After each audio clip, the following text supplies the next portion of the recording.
الحمدللہ رب العالمین الصلاۃ والسلام علی سید الانبیاء والمرسلین اما بعد فاعوذ باللہ من الشیطان الرجیم بسم اللہ الرحمن الرحیم۔ پچھلے درس میں ہم نے بیع اور اس کی تعریف، اس کے اقسام کو پڑھا تھا۔ آج انشاءاللہ اسی حوالے سے مزید اس کی کچھ شرائط کے حوالے سے بحث ہو۔ پچھلے درس میں نے آپ کو بتایا تھا کہ بیع باطل اور بیع فاسد، کہ بیع باطل تو وہ ہوتی ہے جو اصلاً بیع کے حکم کا فائدہ نہیں دیتی، یعنی اس سے کوئی ٹرانسفر آف اونرشپ انتقال ملک کا معاملہ ہوتا ہی نہیں۔ اور بیع فاسد وہ ہوتی ہے کہ جو قبضے کے وقت ملکیت کا فائدہ دیتی ہے، یعنی اس سے ٹرانسفر آف اونرشپ قبضے کے وقت دیتی ہے۔ اسی بیع فاسد اور بیع باطل کے حوالے سے چند باتیں تھوڑی سی، اور یہ ہے کہ بیع باطل وہ ہوتی ہے کہ جس میں اصل کے اندر ہی خرابی واقع ہو، اور جہاں اصل سے مراد اگر جو بیع کرنے والے لوگ ہیں جن کو عاقد دین کہا جاتا ہے، ان میں ہی وہ عقد کرنے کی صلاحیت موجود نہ ہو، اور یا پھر جو بھی چیز بیچی جا رہی ہے یعنی معقود علیہ، اس میں خرابی ہو، یعنی وہ مبیع بننے کی صلاحیت ہی نہ رکھتی ہو، جیسا کہ مال کی تعریف میں پیچھے میں نے آپ کو بات کہی تھی۔ تو اگر وہ مال ہی نہیں ہے، یا مسلمان بیع کر رہے ہیں تو وہ مال متقدم نہیں ہے، تو وہ بیع بھی باطل ہوتی ہے، اس کا اصلاً وجود ہی نہیں۔ اور اگر اس کے علاوہ کسی اور چیز میں خرابی ہو، یعنی اپنی اصل کے اعتبار سے تو وہ مشروع ہو، درست ہو، لیکن وصف کے اندر خرابی ہو تو اس کو بیع فاسد کہا جاتا ہے۔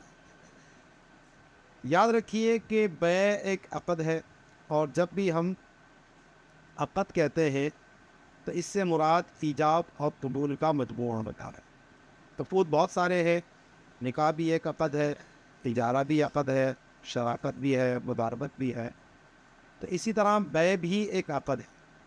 عقد کا لفظی معنی تو گرا مارنا ہے، اور یہاں اس سے مراد ایک ایسا شرعی طور پر معاملہ ہے کہ جس کی بنیاد پر کوئی حکم شرعی وجود کے اندر آتا ہے، اور اس کی پھر کچھ ارکان ہیں۔ تو رکن سے مراد وہ کہ جس سے مل کر وہ چیز وجود میں آئے۔ تو ایجاب اور قبول یہ اس کے ارکان ہوتے ہیں، یعنی ایجاب اور قبول پایا جاتا ہے تو بیع وجود میں آتی ہے۔ اگر ایجاب و قبول ہی نہیں تو بیع کا وجود بھی نہیں ہو۔ اب ایجاب کہتے ہیں کہ جو پہلے ہو، کیونکہ ایک بیچنے والا ہے، ایک خریدنے والا ہے۔ اب ان دونوں میں سے جس کا کلام پہلے ہوگا اس کو ہم ایجاب کہیں گے، اور جس کا کلام بعد میں ہوگا اس کو ہم قبول کہیں گے۔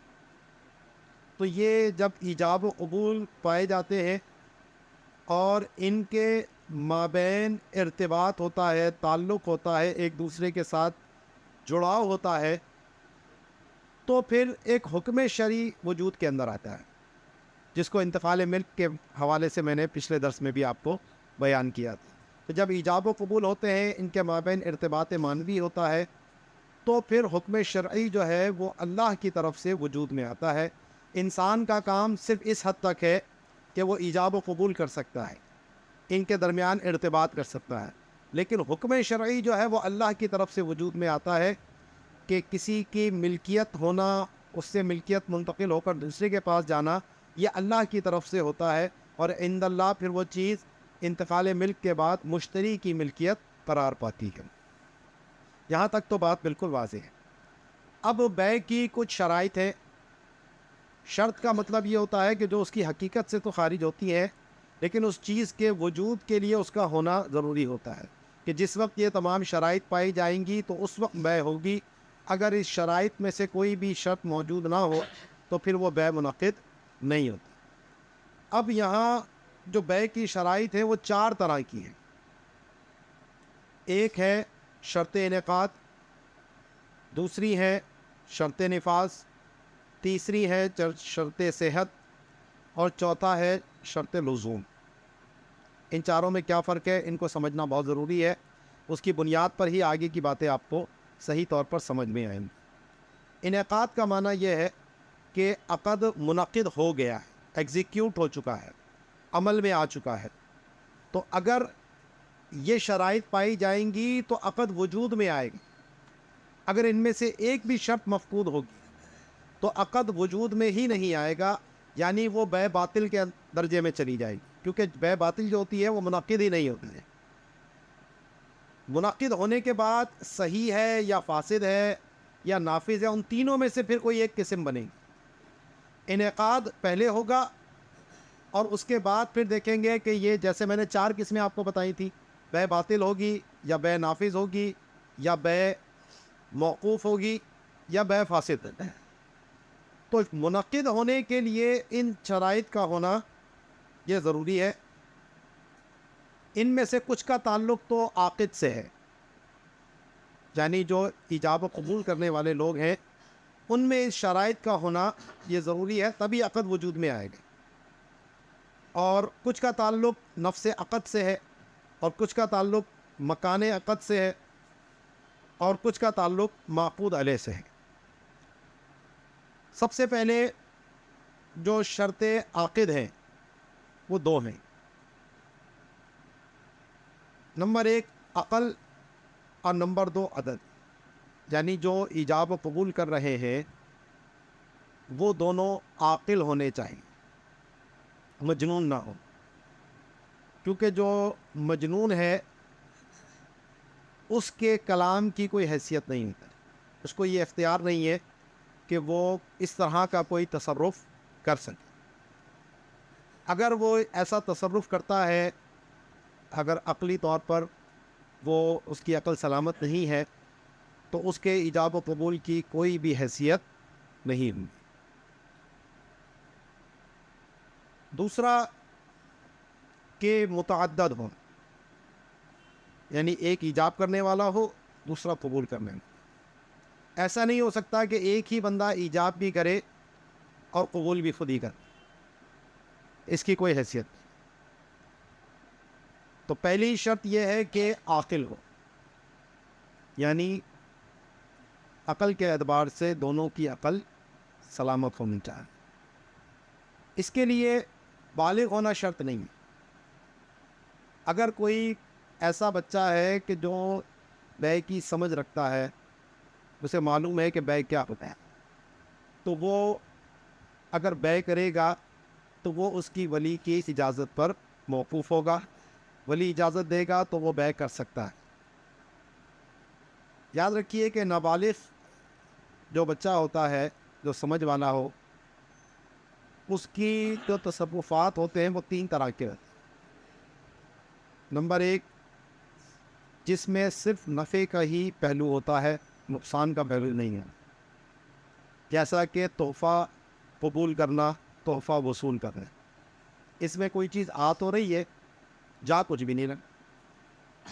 تو اس کے لیے بچے کا سمجھدار ہونا کافی ہے، اس میں کسی ولی کی اجازت کی ضرورت نہیں ہے. اب اگر کسی مہمان نے بچے کو تحفہ دیا اور اس بچے نے قبول کر لیا، وصول کر لیا، قبضہ کرنا ہے، تو اب وہ بچہ اس کا مالک ہو گیا. اب اس کا باپ بھی اس کو واپس نہیں کروا سکتا اس سے لے کر. پہلے تو روک سکتا تھا، بیٹا نہیں لو، بچے نے قبضہ نہیں کیا ابھی تک. لیکن اگر بیٹے نے اب لے لیا، قبضہ کر لیا، تو اب وہ بچہ اس کا مالک ہو گیا. اس کے لیے ولی چاہے منع بھی کر رہا ہو تو اس کے لیے ولی کی اجازت ضروری ہے ہی نہیں، کیونکہ یہ نفع محض ہے. اور نفع محض میں بچے کا خود سمجھدار ہو جانا کافی ہے. اسے پتا ہو کہ قبضہ کیا ہوتا ہے، چیز کیا ہوتی ہے، اس نے قبضہ کر لیا، مالک نہیں. دوسرا ہے کہ ضرر محض، جس میں صرف نقصان کا ہی پہلو ہے، فائدے کا کوئی پہلو ہے ہی نہیں، جیسا تحفہ دینا یا صدقہ کرنا، کسی پر تبرع کرنا. تو نابالغ جو ہے وہ اس کا اختیار نہیں رہتا. اب چاہے ولی اجازت بھی دے دے، ولی نے نابالغ کو کہا تم اپنے پیسوں میں سے اتنے پیسے فقیر کو صدقہ کر دو، یا فلاں کو تحفے میں دے دے، یا بیٹا اپنی ٹافی جو ہے وہ بچے کو دے دے، یا اپنی چیز فلاں کو دے دے، تو ولی کہے بھی تو بھی یہ تصرف نافذ نہیں، کیونکہ یہ نقصان ہی نقصان ہے. اس میں تحفہ دے رہا ہے واپسی اس کا بدلہ اس کو کچھ نہیں مل رہا. صدقہ فطر واجب ہوتا ہے اور اس کے مال سے واجب ہوتا ہے, یہ شرعی وجوب کے اندر چلا گیا. یہاں بات میں کر رہا ہوں نفلی صدقے کی, جس کا اگرچہ اخروی فائدہ تو ہوتا ہے, ثواب ملتا ہے, لیکن دنیاوی طور پر بہرحال اس کا کوئی فائدہ نہیں ہوتا. تو یہ جو تصرف ہے یہ باطل محض ہوتا ہے, چاہے ولی اجازت دے یا نہ دے, اس سے کوئی فرق اس پہ نہیں پڑتا ہے. اور تیسرا جو تصرف ہوتا ہے کہ جو نفع اور نقصان دونوں کا پہلو رکھتا ہو, نفع نقصان کے مابین دائر ہو, جیسا کہ خرید و فروخت. اس میں جو چیز خریدی جا رہی ہے وہ ملکیت میں آ رہی ہے, اس اعتبار سے فائدہ ہے, اور سمن دینا پڑے گا, اس اعتبار سے اس میں نقصان ہے. تو کچھ آ رہا ہے کچھ جا بھی رہا ہے. ایسے نکاح ہے, بیوی آ رہی ہے, فائدہ ہے, لیکن مہر دینا پڑے گا, نان و نفع دینا پڑے گا, نقصان ہے, ضرر ہے. ایک مالی ذمہ داری آ رہی ہے, تجارہ ہے. اس طرح کی اور بھی چیزیں ہیں کہ جس میں کچھ فائدے کا پہلو بھی ہے, کچھ نقصان کا پہلو بھی. تو ایسے جو تصرفات ہوتے ہیں وہ ولی کی اجازت پر موقوف ہوتے ہیں. اگر ولی اجازت دے گا تو وہ نافذ ہو جائیں گے, ولی اجازت نہیں دے گا تو نافذ نہیں ہوں گے. تو نابالغ بچہ جس کو بیع کی سمجھ ہے, اپنے ولی کی اجازت کے ساتھ وہ خرید و فروخت کر سکتا ہے. اب یہاں بیع کی سمجھ سے مراد یہ ہے کہ صبی یعقل کہتے ہیں کہ وہ یعقل البیع, اسے پتہ ہو کہ بیع کا مطلب کیا ہے. مبادلۃ المال بالمال, یہی بیع کا معنی ہے جو پیچھے آپ کو میں نے بتایا تھا کہ مبی لے گا اور سمن دے گا. تو اگر بچے کو اتنی سمجھ ہے تو یہ کافی ہے. جیسے آج ہمارے 3-4 سال کے بچے بھی جاتے ہیں دکانوں پر اور جا کر اپنی مطلب کی ٹافیاں اور چیزیں خریدتے ہیں, گھر والے ان کو پیسے دیتے ہیں اور جا کر وہ پیسے دے دیتے ہیں, کوئی جھگڑا نہیں کرتے, کوئی مسئلہ نہیں کرتے. لیکن بعد وہ بہت گود کے جو 2 سال کے 1 سال کا بچہ ہوتا ہے, وہ کیا کرتا ہے, پیسے بھی روکتا ہے اور چیز بھی لے لیتا ہے. ہاں بھائی پیسے تو دے دو, یہ بھی نہیں دوں گا. اس کا مطلب ہے اسے بیع کی سمجھ نہیں ہے, وہ صبی لا یعقل ہے. اگر اس کو اتنی سمجھ آ گئی ہے کہ لینا ہے اور دینا ہے, یہی بیع ہوتی ہے, یہی بیع کا معنی ہے, تو وہ صبی یعقل میں آ جائے گا, تو ولی کی اجازت سے وہ بیع کر سکتا ہے. اب دکانداروں پہ بچے آتے ہیں, چیزیں خریدتے ہیں, وہ بیچ دیتے ہیں ان کو. عام طور پر ظاہر ہے کہ ولی سے ہر شخص تو جا کے پوچھتا نہیں ہے کہ بھائی آپ نے بچے کو اجازت دی ہے یا نہیں. تو ہمارا عرف اور عادت یہی ہے کہ بچے دکانوں پر جاتے ہیں, چیزیں بھی لیتے ہیں, بعض اوقات گھر کا سودا سلف بھی چھوٹے بچے لے کر آ رہے ہوتے ہیں, نابالغ بچے ہوتے ہیں, اور سب اس سے بلا تکلف خرید و فروخت ہمارے یہاں معاشرے میں جاری و ساری. تو شرعاً یہ درست ہے, اس میں کوئی حرج کی بات نہیں ہے. لیکن اس میں یہ دیکھا جائے کہ اگر کوئی ایسے عرف و عادت سے ہٹ کر وہ بچہ خریداری کر رہا ہے تو پھر دکاندار کو چاہیے کہ اس کو چیز وہ نہ بیچے.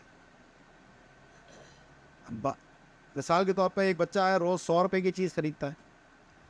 اب ایک دن اس کے ہاتھ میں کوئی 1000 کا نوٹ آ گیا اور 1000 کے نوٹ لا کر وہ سب بچوں کو خریداریاں کروا رہا ہے.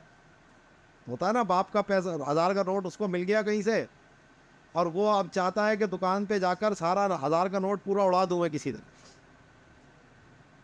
تو اب دکاندار کو سمجھ جانا چاہیے کہ بھائی یہ جو اب خریداریاں اس طرح کی کر رہا ہے تو اس کے باپ نے تو اس کو اجازت نہیں دی ہے, اس کو جانتا ہے کہ یہ اتنا بچہ, اس کی حیثیت تو نہیں ہے ایسے خرچے کرنے کی. تو اب یہاں پر گویا یہ جو اب اجازت بیع ہو رہی ہوگی یہ ولی کی اجازت پر موقوف ہوگی. اور دکاندار کو یہ پتہ تھی بات, تو پھر اس کو واپس اس کو وہ چیزیں لینی پڑیں. ہاں جو عرف اور عادت کے مطابق وہ لے رہا ہے تو ہمارے یہاں پر عام طور پر اجازت ہوتی ہے بچوں کو یہ خرید و فروخت کرنے کی, تو اس میں بار بار پوچھنے کی حاجت نہیں ہوتی. تو سب سے پہلی بیع کے انعقاد کی شرط ہے کہ وہ عاقل ہو. عاقل سے مراد یہ ہے کہ مجنون نہ ہو, بیع کے معنی کو جانتا ہو, خرید و فروخت کے مطلب کو سمجھتا ہو, اتنا ہو جانا یہ کافی ہے. دوسری شرط یہ ہے کہ متعدد ہو, یعنی 2 بندے, ایک ایجاب کرنے والا دوسرا قبول کرنے والا. ایک ہی بندہ خود ہی ایجاب کرے خود ہی قبول کرے ایسا نہیں ہو سکتا. مثال کے طور پر میں نے ابراہیم بھائی کو کہا کہ ابراہیم بھائی آپ جا کر میرے لیے بازار سے یہ موبائل خرید کے لے آئیں. اب ان کی خود اپنی موبائل کی دکان تھی, تو انہوں نے کہا بازار سے جا کر خریدنے سے بہتر ہے استاد جی کو میں اپنا ہی موبائل دے دیتا ہوں. انہوں نے لایا اور لا کر مجھے موبائل دے دیا. مجھ سے خرید و فروخت نہیں کی, ایجاب و قبول نہیں کی. یہ میں نے ان کو وکالت دی تھی کہ میرے لیے آپ بازار سے ایک موبائل خرید کر لے آئیں, یہ وکالت تھی. اب میری طرف سے یہ وکیل بن گئے اور اپنی ہی چیز انہوں نے خرید لی, اس اعتبار سے اصیل بن گئے. تو ایک ہی بندہ اب خریدنے والا بھی ہو گیا, ایک ہی بندہ بیچنے والا بھی ہو گیا. تو بیع میں ایسا نہیں ہو سکتا. نکاح کے اندر بعض صورتوں میں ایسا ہو سکتا ہے کہ ایک ہی بندہ ایجاب و قبول کر لے, لیکن بیع میں ایسا نہیں ہے. لیکن اس کی بھی 3 صورتیں ہیں کہ جس میں ایک ہی بندہ ایجاب و قبول کر سکتا ہے. وہ یہ ہے کہ باپ اپنے ہی بچے کا مال خریدے یا بیچے, اپنا مال بچے کو بیچے یا بچے کا مال خود اپنے لیے خریدے. تو اس میں ظاہر ہے کہ بچے کے اوپر باپ کو ولایت حاصل ہے, وہ اس کا ولی ہے, اور اپنا مال بچے کو بیچ رہا ہے یا بچے کا مال خود خرید رہا ہے. تو اب ایک طرف سے وہ ولی بن جائے گا اور ایک طرف سے خود اصیل بن جائے گا, اپنی ذات کے لیے سودا کر رہا ہے. تو یہاں پر صرف اس کا یہ کہنا کافی ہوگا کہ میں نے یہ اپنے بچے کے لیے خریدا یا میں نے اپنے بچے کا مال بیچا, اس کی ایک اجازت ہے. دوسرا کہ اس کا وصی ہے, کوئی باپ کا انتقال ہو گیا, اس نے کسی کو وصی مقرر کیا بچے کے معاملات کی دیکھ بھال کے لیے, تو وصی بھی یہ تصرف اس طرح کا کر سکتا ہے. اور تیسرا جج یا قاضی, کہ اگر کوئی یتیموں کے مال اس قاضی کی تحویل میں تھے, قاضی کو ولایت حاصل ہوتی ہے, اور 2 نابالغوں کا مال تھا اس کی تحویل میں, تو وہ ان کا مال آپس میں ایک دوسرے سے بیچ سکتا ہے. اب وہ دونوں کی طرف سے ولی ہے, اپنی ذات کے لیے نہیں خرید سکتا, نہ اپنی ذات کے لیے بیچ سکتا, کیونکہ قاضی کا یہ معاملہ کرنا بھی قضا کے قبیل سے ہے, اور قاضی اپنی ذات کے لیے قضا یا فیصلہ نہیں کر سکتا. اس کا تعلق صرف 2 نابالغ بچوں کے مال سے ہو سکتا ہے کہ اس کا مال وہ اس کو بیچے اور اس کا مال اس کو بیچے. تو یہ آپس میں اس طرح کی 3 صورتیں بنتی ہیں جس میں ایک ہی شخص بیچنے والا بھی ہو سکتا ہے اور خریدنے والا بھی ہو سکتا ہے. باقی اس کے علاوہ جتنی بھی صورتیں ہیں ان میں اس کو متعدد ہونا یہ ضروری ہے. ہاں, اب میں نے ابراہیم بھائی کو کہا تھا موبائل آپ میرے لیے خرید کے لاؤ, اور ان کو چاہیے تھا کہ مجھے یہ کہتے ہیں استاد جی میرا موبائل ہی لے لیں آپ. میں کہتا ٹھیک ہے جی تم اپنا ہی دے دو. یہ ہمارا ایجاب و قبول ہو جاتا. یہ اب وہ بیچنے والے ہو جاتے, میں خریدنے والے ہو جاتے, یا متعدد ہو گئے. لیکن جب خود سے یہ اپنی ہی دکان سے چیز اٹھا کر لا کر انہوں نے میرے حوالے کر دی, تو یہ بیع منعقد نہیں ہوگی. کیوں نہیں ہوگی؟ کیونکہ یہاں پر عاقدین 2 نہیں ہیں. عاقدین چاہیے, عاقدین کا مطلب ہی 2 بندے ہونا, عقد کرنے والے 2 شخص ہونا. تو اس لیے یہاں پر بیع کی انعقاد کی شرائط میں سے 2 شرطیں یہ تھیں کہ پہلا عقد کرنے والے دونوں عاقل ہوں, اور دوسرا یہ کہ 2 بندے ہوں یعنی متعدد. ایک ہی بندہ ایجاب و قبول نہیں کر سکتا. وجہ اس کی یہ ہے کہ بیع کے اندر کچھ حقوق بھی ہیں, کچھ ذمہ داریاں بھی ہیں. کچھ معاملات بیچنے والے کے اوپر لازم آتے ہیں اور کچھ معاملات خریدنے والے کے اوپر لازم آتے ہیں.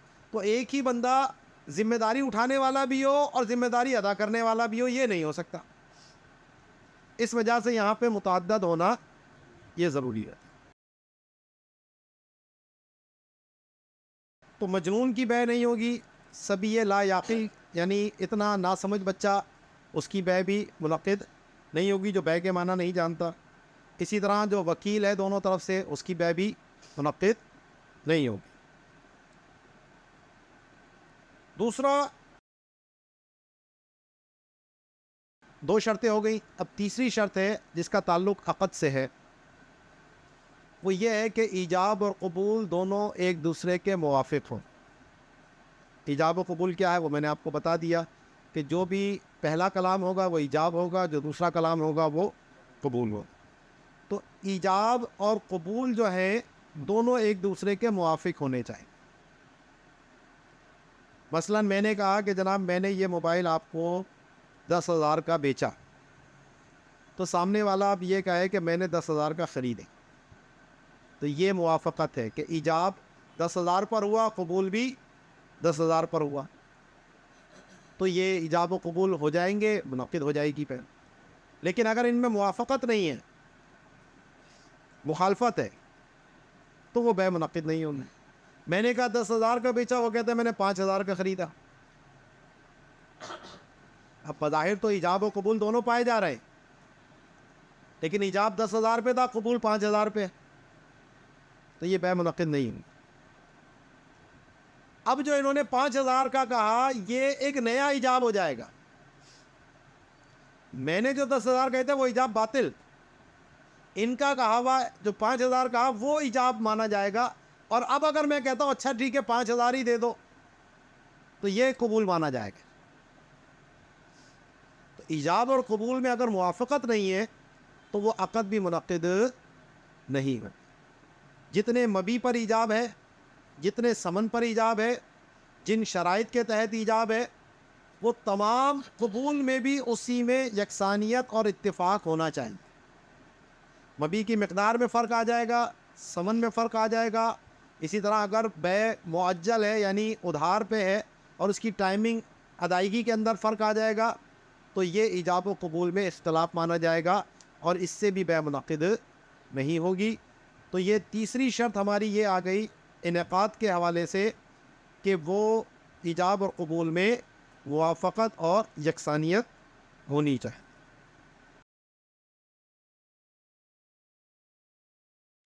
چوتھی شرط یہ ہے کہ ماضی کا لفظ,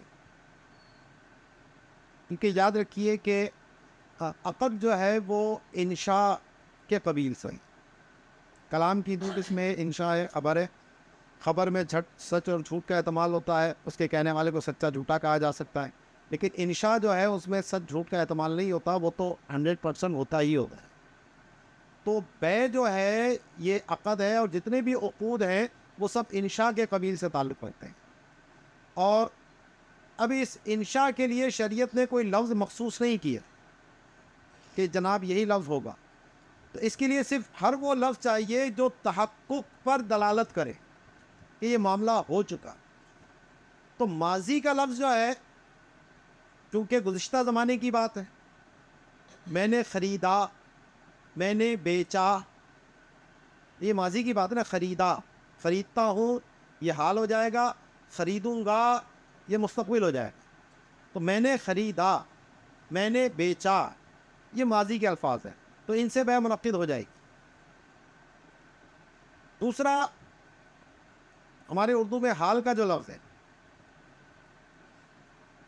تو حال کا لفظ اگر تحقق کے لیے استعمال ہو رہا ہے, اس کے قرائن ایسے ہیں کہ یہ مستقبل کی بات نہیں ہو رہی بلکہ ابھی کی بات ہو رہی ہے, تو اس سے بھی بے منعقد ہو جائے. لیکن اگر مستقبل کا لفظ ہے, بیچوں گا, خریدوں گا, تو یہ بے منعقد نہیں ہوگا. ٹھیک ہے نا, یہ تحقق پر دلالت نہیں کرتا, یہ وعدہ بے کے لائق. اور وعدہ بے, وعدہ پورا بھی ہو سکتا ہے, وعدہ پورا نہیں بھی ہو سکتا. اس سے کوئی انتقال ملک کا معاملہ ہوگا ہی نہیں. اور یہیں سے مسئلہ نکلتا ہے فیوچر ٹریڈنگ کا, کہ جو مستقبل کے سودے اسٹاک ایکسچینج میں ہمارے یہاں پر جو آنے والی تاریخ میں پہلے سے سودے کر رہے ہوتے ہیں, جی مہینے کی 20 تاریخ کو میں اتنے شیئرز آپ کو دوں گا, سودا ڈن ہے میری طرف سے. فیوچر ٹریڈنگ جس کو کہا جاتا ہے, تو یہ جائز نہیں ہے, یہ بے منعقد بھی نہیں ہوتی, کیونکہ اس کے لیے ماضی ہو اور تملیک کا معاملہ فوری طور پر. یہ جو مستقبل کے اندر بات کی جا رہی ہوتی ہے, یہ جو فیوچر ٹریڈنگ ہے, جو اسٹاک میں بھی ہے اور دیگر بہت ساری جگہوں پر اس طرح کے معاملات چلتے ہیں, تو یہ شرعی طور پر درست نہیں ہے. ہاں اس میں یہ ہو سکتا ہے کہ آپ وعدہ بے کر لیں کہ جی میں آپ کو فلاں فلاں ٹائم پر اس کو اتنے کی بیچوں گا, تو یہ ابھی اس کا کوئی اثر وجود میں نہیں آئے گا. کیونکہ بے کا میں نے آپ کو کہا نا ایجاب و قبول جب ہوگا، ان میں ارتباط ہوگا تو شریعت کی طرف سے ایک حکم وجود میں آ جاتا ہے، اور وہ کیا ہے؟ ٹرانسفر آف اونرشپ، انتقال ملک، بائے کی ملکیت سے نکل کر وہ مشتری کی ملکیت میں چیز چلی جاتی ہے. اللہ کی طرف سے یہ معاملہ ہوتا ہے، اس میں بندے کا کوئی اختیار نہیں ہے، بندہ روک بھی نہیں سکتا اس کو. لیکن فیوچر ٹریڈنگ میں یہ سارے معاملات کوئی بھی نہیں ہوتا، اس لیے یہ ناجائز ہے.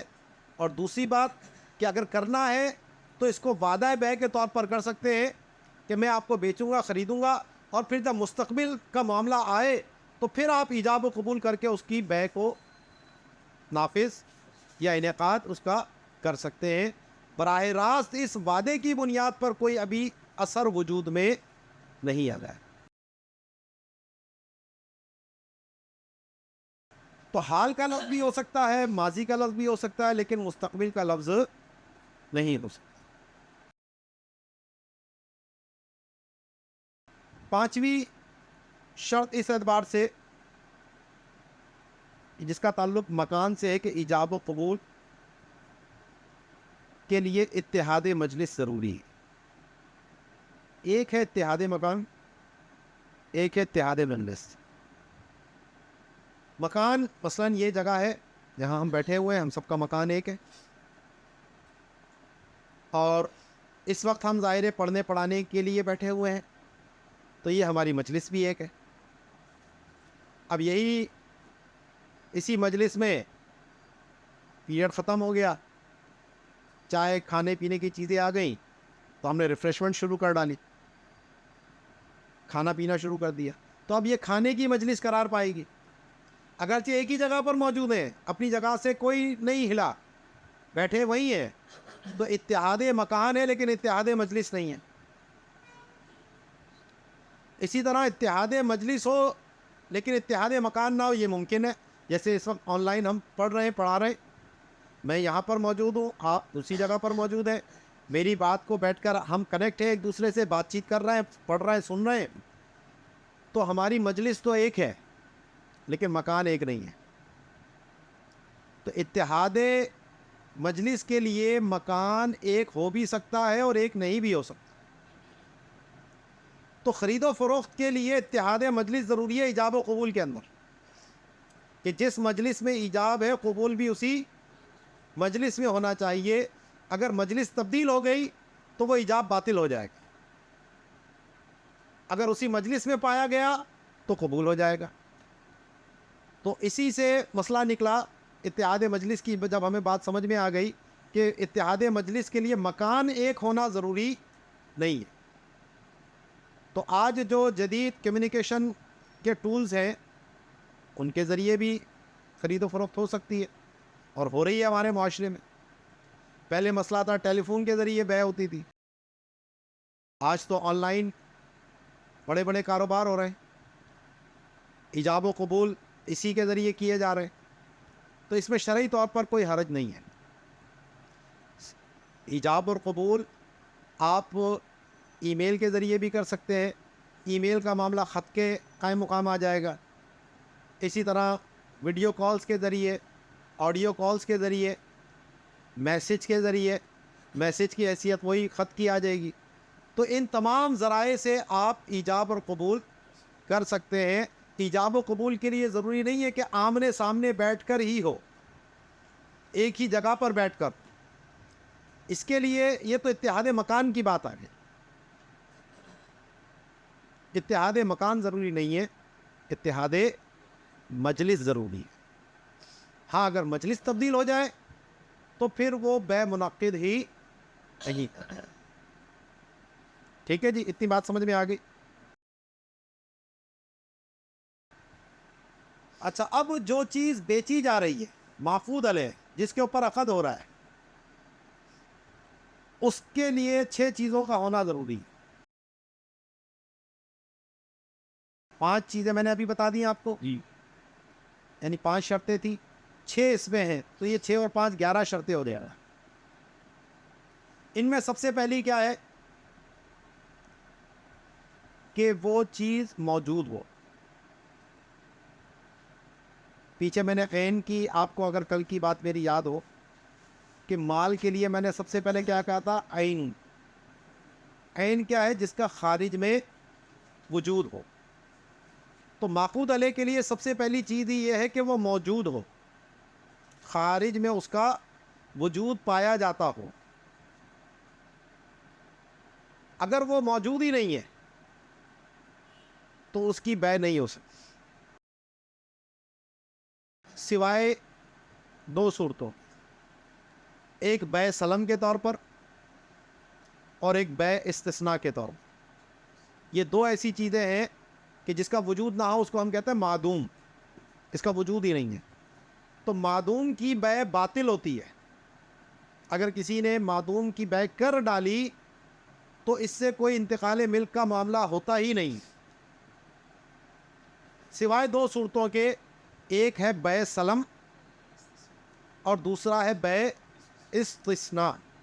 انشاءاللہ اس کی تفصیل میں آگے بیان کروں گا. کل بھی میں نے بے سلم کی مختصر سی بات کی تھی. تو یہ ایک اسپیشل کیس ہے کہ جس میں معدوم کی بے شریعت نے جائز رکھی. باقی اس کے علاوہ جو صورتیں ہیں تو وہ بے منعقد ہی نہیں ہوتی. تو معقود علیہ کے لیے، مبیع کے لیے، بیچی جانے والی چیز کے لیے سب سے پہلی چیز جو ضروری ہے کہ اس کا خارج میں حقیقت میں وجود ہونا چاہیے. دوسری کہ وہ مال ہو. تو خارج میں وجود ہے لیکن مال نہیں ہے. جیسے میں نے آپ کو کل مثالیں دی تھی، مری ہوئی بکری پڑی ہے، خارج میں تو ہے لیکن مال نہیں ہے. مال کی تعریف کل میں نے آپ کے سامنے رکھی تھی. تو دوسری شرط اس کے لیے کیا ضروری ہو گئی؟ مال ہو. تیسری شرط اس میں ضروری ہو گئی متقوم ہو. متقوم کی بات بھی میں نے کل درس میں کی تھی آپ سے کہ شریعت نے جس کے استعمال کی اجازت دی ہے تو وہ مال متقوم ہوتا ہے. اب خمر ہے، شراب، خنزیر ہے، یہ مال تو ہیں لیکن مال متقوم نہیں ہے. اب اگر کسی نے شراب بیچی مسلمان نے یا خنزیر فروخت کیا تو یہ بے بھی باطل ہے، اس سے بھی کوئی انتقال ملک والا معاملہ حاصل نہیں ہوگا. اور اس سے جو پیسے، ظاہر سی بات ہے جب بے ہی نہیں ہوئی تو اگر کسی نے وہ پیسے حاصل کیے تو وہ باطل مال ہے. وہ شریعت کی نگاہ میں اس کی ملکیت میں وہ پیسے آئے ہی نہیں ہیں. تو جو بھی اس طرح کی چیزیں ہیں کہ شریعت نے جن کی خرید و فروخت، جن کے استعمال سے منع کیا ہے، تو ان چیزوں کی خرید و فروخت بھی نہیں ہو سکتی. شریعت کی نگاہ میں اس میں کوئی تقوم ہی نہیں ہے، اس میں کوئی مالیت ہی نہیں ہے جس کی بنیاد پر اس کو خرید و فروخت کیا جا سکے. تو جتنے بھی یہ اس طرح کی حرام اشیاء ہیں، جو منشیات وغیرہ کی یہ ساری صورتیں ہوتی ہیں، اسی طرح اور جو پورن انڈسٹری ہے پوری، اس میں باقاعدہ اس طرح کی فلمیں بنا کر بیچا خریدا جاتا ہے، کروڑوں اربوں ڈالر کی یہ صنعت چل رہی ہے. تو یہ سب باطل ہے، اس کی شرعی طور پر کوئی حیثیت نہیں ہے اور اس سے کوئی ملکیت کا تبادلہ نہیں ہوتا. وجہ کیا ہے؟ کیونکہ یہ مال متقوم نہیں ہے اور بے کے انعقاد کے لیے موجود ہونا بھی ضروری، مال ہونا بھی ضروری اور مال متقوم ہونا بھی ضروری ہے. تو یہ مال متقوم نہیں. اب تقوم شریعت کی نگاہ میں دو اعتبار سے آتا ہے. ایک تو یہی بات ہوئی جو میں نے آپ کو بتائی کہ شریعت نے اس کے استعمال کو جائز قرار دیا. دوسرا ایک عرفی طور پہ تقوم ہوتا ہے کہ وہ لوگوں کی نگاہ میں مالیت رکھتی. جیسے ایک مٹھی ریت کی میں نے مثال دی تھی، 2-3 کھجور گٹلیاں ہیں، کھجور کی گٹلیاں، ان کی مثال دی تھی آپ کو میں نے. تو اب یہ جو کھجوریں ہیں، گٹلیاں اس کی، یا یہ ایک مٹھی ریت ہے، تو یہ خارج میں پائی بھی جا رہی ہے، ٹھیک ہے، لیکن انسان کی طبیعت اس کی طرف مائل نہیں ہوتی اور اس میں کوئی تقوم نہیں مانا جاتا. تو اس لیے اس کی بھی کوئی بے کا معاملہ نہیں ہو. تیسری اس کے لیے ضروری ہے کہ مملوک فی نفسی ہی ہے، کسی کی ملکیت میں ہو. اب جیسے دریا میں مچھلیاں ہیں، سمندر میں مچھلیاں ہیں، چوتھی شرط ہوگی نا یہ. تو ابھی ظاہر ہے کہ یہ خارج میں پائی جا رہی ہے مچھلی، مال بھی ہے، متقوم بھی ہے، لیکن ابھی کسی کی ملکیت نہیں ہے. تو ایسی چیز کی ابھی خرید و فروخت نہیں ہو سکتی. ٹھیک ہے نا. اسی پہ متفرع ہوتا ہے مسئلہ کہ کسی نے یہ بے کی کہ میں سمندر میں غوطہ لگاتا ہوں اور جو چیز میرے ہاتھ میں آئے گی وہ میں نے تمہیں اتنے کی بیچی، تو ابھی وہ کسی کی ملکیت ہی نہیں ہے. جب وہ ملکیت ہی نہیں ہے تو ابھی اس کی خرید و فروخت بھی نہیں ہو سکتے. اگر اس کو وعدہ کر لے تو وہ وعدہ بے وہ ایک الگ صورت میں نے آپ کو بتا دی اس کی. ٹھیک ہے نا.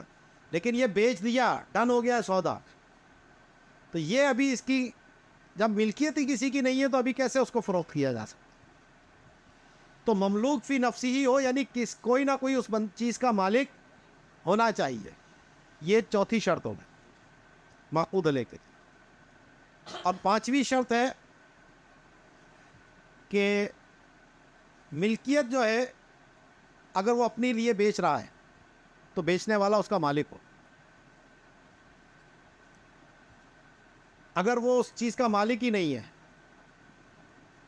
غصب کی صورت میں جیسے کسی کی چیز لے کر زبردستی یا چوری کی لی چیز اور آگے بیچ، تو وہ بے بھی منعقد نہیں ہوتی.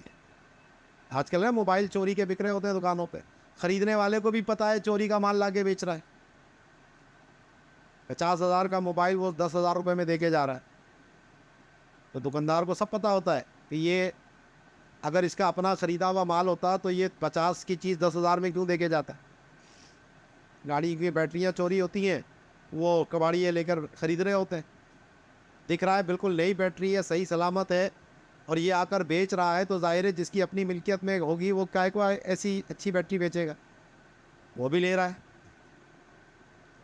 تو یہ جو چوری کا مال ہوتا ہے، اس طرح یہ غصب کا مال ہوتا ہے، تو یہ ان کی خرید و فروخت بھی شرعی طور پہ درست نہیں ہوتی، کہ جائز نہیں ہے. کیونکہ اب اس میں دیکھیں چاروں چیزیں تو پائی جا رہی ہیں، خارج میں وجود بھی ہے، مال بھی ہے، مال متقوم بھی ہے، اور کسی نہ کسی کی ملکیت بھی ہے، لیکن بیچنے والے کی ملکیت نہیں ہے. بیچنے والا، اس میں دو صورتیں ہیں، یا تو کسی دوسرے کی چیز بیچے گا، اس کی اجازت سے بیچے گا تو یہ وکالت ہو جاتی ہے، اور دوسرے کی چیز اس کے لیے بیچ رہا ہے بغیر اس کی پرمیشن کے، اس کو ہم کہتے ہیں فضولی. یہ بے منعقد ہوتی ہے لیکن نافذ نہیں ہوتی. یہ اس مالک کی اجازت پر موقوف ہوتی ہے کہ وہ اجازت دے گا تو نافذ ہوگی، نہیں تو رد ہو جائے گی، باطل ہو جائے گی. یہاں بات تھی کہ وہ اس کے لیے بیچ رہا ہے، یہاں بات ہو رہی ہے کہ اپنے لیے بیچ رہا ہے. ظاہر ہے جس نے چوری کی، چوری کر کے جو بیچ رہا ہے وہ اس مالک کے لیے تو نہیں بیچ رہا کہ یہ پیسے اس کو دوں گا میں. وہ کس کے لیے بیچتا ہے؟ اپنے لیے بیچتا ہے. تو یہ بے باطل ہے. دکان والا آگے بیچے گا، وہ جب اس کی ملکیت میں نہیں آئی تو آگے کیسے بیچے گا؟ یہی پتہ کیوں نہیں ہے، میں نے ابھی بتایا نا کہ اگر ظن غالب اس کا یہ ہے کہ یہ جو چوری کا مال لا کر بیچ رہا ہے تو اس کے لیے خریدنا ہی جائز نہیں ہے. ہاں اگر اس کو بالکل واقعی ایسا ہوا کہ معلوم نہیں چل سکا، وہ بات ایک الگ ہے، لیکن عام طور پر خریدنے والے کو سب معلوم ہوتا ہے. تو یہ اگر دکاندار جو چوری کا مال خرید کر بیچتے ہیں اور ان کو معلوم ہے اور پھر بھی یہ کر رہے ہیں تو یہ حرام کھا رہے ہیں، اور یہ جو پیسے ان کے پاس آئے ہیں یہ شرعی طور پر ان کے لیے حلال نہیں ہے. اب وہ کہے جناب میں تو خرید و فروخت کر رہا ہوں، میں نے تھوڑی چوری کی ہے، اور میں جا کے اس چور کو پکڑو. تو جو آپ نے چوری کا مال خریدا ہے آپ بھی اس میں برابر کے شریک ہے. اور اگر کوئی خریدنے والا یہ خریدنا چھوڑ دے تو یہ چوری کرنے والے اپنا مال کیا کریں؟ آج جو موبائلوں کی چھینا جھپٹی کا معاملہ ہمارے معاشرے میں رائج ہے، ہم دیکھ رہے ہیں ہر شخص ہی کسی نہ کسی طرح اس میں متاثر ہے، تو اس میں ان دکانداروں کا بہت بڑا کردار ہے. یہ اپنے آپ کو بہت بھولا یا معصوم سمجھ رہے ہوتے ہیں، جی ہمارا کیا قصور ہے، پولیس ان کو پکڑے، ہمارے اوپر چھاپے کیوں مارے. حالانکہ دنیا میں ہر چیز کی خرید و فروخت کے کچھ قوانین ہوتے ہیں, کچھ ضوابط ہوتے ہیں, کون خرید سکتا ہے, کس سے خرید سکتا ہے, کتنی قیمت پہ خرید سکتا ہے. لیکن یہاں پر آوے کا آوا بگڑا ہوا, سارے بس اپنے نفع کے چکر میں کہ میں نے جناب 50 والی چیز 10 میں لے لی, چلو آگے 40 کا بھی بیچوں گا تو 30,000 بچ جائیں گے میرے پاس. اور یہ معاملہ چل رہا ہے اس وقت. تو یہ جو 30,000 بچائے ہیں یہ جائز نہیں ہے آپ کے لیے, یہ ناجائز مال میں آئے گا, کیونکہ وہ ملکیت میں موبائل آیا ہی نہیں. جو بیچنے والا تھا وہ اس کی ملکیت میں ہی نہیں تھا, چوری سے وہ مالک تھوڑی ہو گیا اس کا. تو اس وجہ سے یہ ان چیزوں کا خیال رکھنا بھی دکاندار کے لیے بہت ضروری ہے کہ اگر اس کا ظن غالب یہ بن رہا ہے کہ یہ چوری کا مال ہے تو ہرگز اس کو نہ خریدے جب تک اس کو اطمینان قلبی حاصل نہ ہو جائے. پانچویں ہو گئی چھٹی, کہ جو مقدور التسلیم ہو. اچھا, اس کے اندر ویسے اختلاف ہے, بعض نے اس کو شرط انعقاد میں لیا, بعض نے اس کو شرط صحت میں لیا, کہ حوالے کیے جا سکے, کہ جو چیز حوالے کرنے پر قادر ہی نہ ہو تو اس کی آگے خرید و فروخت نہیں ہو سکتی. جیسے گمشدہ چیز ہے, چیز گم گئی, ہے ہی نہیں, ابھی مل ہی نہیں رہی. اب انسان یہ خارج میں وجود تو ہے, اس کا مال بھی ہے, مال متقوم بھی ہے, بیچنے والا مالک بھی ہے, ظاہر گمنے سے وہ اس کی ملکیت سے تو نہیں نکلی, لیکن وہ حوالے کرنے پر قادر نہیں ہے. پہلے غلام ہوا کرتے تھے تو وہ غلام بھاگ گیا تو بگوڑے غلام کی بے اس کو اسی میں لیتے تھے کہ بے منعقد ہی نہیں ہے. بعض اس کو شرط فاسد میں لیتے تھے, بعض اس کو اس میں لیتے تھے, اختلاف اس کے اندر. یا جانور تھا, جانور بھاگ گیا, موٹر سائیکل ہے چوری ہو گئی, اب صرف کاغذات ہے, کہا بھائی ٹھیک ہے مل گئی تو تو لے لیو, اتنے کی بیچی تجھے میں نے, تو اس کی بے بھی نہیں ہو سکتی, کیونکہ وہ مقدور التسلیم, بیچنے والا اس چیز کو حوالے کرنے پر قادر نہیں ہے. ایسے ہی وہ پرندے وغیرہ ہیں, پرندہ اڑ گیا, طوطا, کبوتر, تو اب اگر کبوتر ایسا ہے کہ واپس آئے گا, یا شکاری باز وغیرہ ہے, عقاب وغیرہ ہوا میں اڑ رہا ہے, تو اگر واپس آئے گا تو اس کی بے ہو سکتی ہے, وہ مقدور التسلیم ہے. لیکن اب طوطا ہے, طوطا تو واپس نہیں آتا. بلبل کا بچہ ہے وہ اڑ گیا تو وہ بھی واپس نہیں آتا. وہ بچپن میں نظم سنی تھی نا, بلبل کا بچہ کھاتا تھا کھچڑی, پیتا تھا پانی, گاتا تھا گانے میرے سرانے, ایک دن اڑایا واپس آ گیا, تو وہ بھی مقدور تسلیم نہیں ہے, تو اس کی بے بھی نہیں ہو سکتی. جس چیز کو انسان حوالے کرنے پر قادر نہ ہو, مالک تو ہے اس کا, اڑنے سے وہ ملکیت سے خارج نہیں ہوا. جیسے لوگ دوسرے کا کبوتر پکڑ لیتے ہیں, یا ہمارے پاس آ گیا جی, تو وہ مالک وہی ہے جس کا ہے, وہ پکڑنے سے وہ مالک نہیں ہو جاتا, اس کا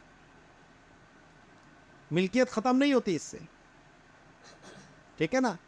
تو چھٹی کیا ہے, مقدور تسلیم ہونا, یعنی اس کو حوالے کرنے پر قادر ہونا.